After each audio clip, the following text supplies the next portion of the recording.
நெல்லை மாவட்டம் மேற்கு தொடர்ச்சி பகுதிகளில் பெய்து வரும் கனமழையால் தாமிரபரணி ஆற்றில் வெள்ளப்பெருக்கு ஏற்பட்டுள்ள நிலையில் குறுக்குத்துறை முருகன் கோவில் மண்டபத்தை மூழ்கடித்தவாறு வெள்ளம் செல்கிறது. கூடுதல் விவரங்களுடன் இணைகிறார் செய்தியாளர் நாகராஜன். வணக்கம், விவரம் என்ன? நெல்லை மாவட்டத்தை பொறுத்தவரைக்கும் கடந்த சில நாட்களாகவே வெயிலின் தாக்கம் குறைந்து தற்பொழுது மழையின் தாக்கம் அதிகரித்து இருக்கிறது. குறிப்பாக வடகிழக்கு பருவமழை ஏற்கனவே கடலில் ஏற்பட்ட தாழ்வழுத்த காற்றழுத்த தாழ்வு காரணமாக மழை அதிகமாக பெய்யும் என அறிவிக்கப்பட்ட மாவட்டங்களில் நெல்லையும் ஒன்று. நெல்லை மாவட்டத்தின் மேற்கு தொடர்ச்சி மலைப்பகுதியில் கடந்த 2 நாட்களாகவே கனமழை பெய்து வருகிறது. இதன் காரணமாக அணைகளில் நீர்வரத்து அதிகரித்திருக்கிறது. அதாவது குறிப்பாக பிரதான அணைகள் பாபநாசம், மணிமுத்தாறு, சேர்வலாறு இந்த அணைகள் மூலமாகத்தான் 5 மாவட்டங்களுக்கு குடிநீர் ஆதாரம் இருக்கிறது. இந்த அணைகள் தற்போது நிரம்பி இருக்கிறது.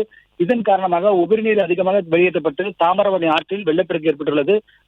இந்த அளவு குறிப்பிடக்கூடிய ஒரு விதமாகத்தான் நெல்லை சந்திப்பில் உள்ள குறுக்குத்துறை பகுதியில் இருக்கக்கூடிய முருகன் கோவில் அமைந்திருக்கிறது. அந்த குறுக்குத்துறை முருகன் கோவிலின் கோவிலுக்குள் மழை வெள்ளநீர் உள்ளே நுழைந்திருக்கிறது. அது மட்டுமின்றி அருகில் இருக்கக்கூடிய மண்டபத்தை எல்லாம் மூழ்கடித்தவாறு செல்கிறது. இந்த அளவிற்கு மழை வெள்ளநீர் தற்பொழுது ஆற்றில் தாமிரபரணி ஆற்றில் வெள்ளப்பெருக்கு என்பது அதிகரித்திருக்கிறது. இருப்பினும் மழை வெள்ளம் காரணமாக மக்களுக்கு எச்சரிக்கை என்பது கொடுக்கப்படவில்லை. தாழ்வான பகுதி மக்களுக்கு இன்னும் மாவட்ட நிர்வாக தரப்பில் பெரிய அளவில் எச்சரிக்கை ஒன்றும் கொடுக்கப்படவில்லை. இன்றும் மழை தொடருமானால் இதன் காரணமாக பாதிப்புகள் அதிகம் இருக்கக்கூடும். அதனைத் தொடர்ந்து மாவட்ட நிர்வாகம் கரையோரம் வாழக்கூடிய மக்களுக்கு அதற்கான எச்சரிக்கைகளை கொடுப்பதற்கான வாய்ப்பு இருப்பதாகவும் தெரிவிக்கப்படுகிறது. விவரங்களுக்கு நன்றி நாகராஜன்.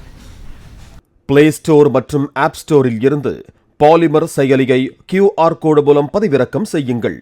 செய்திகளை உடனுக்குடன் பெறுங்கள்.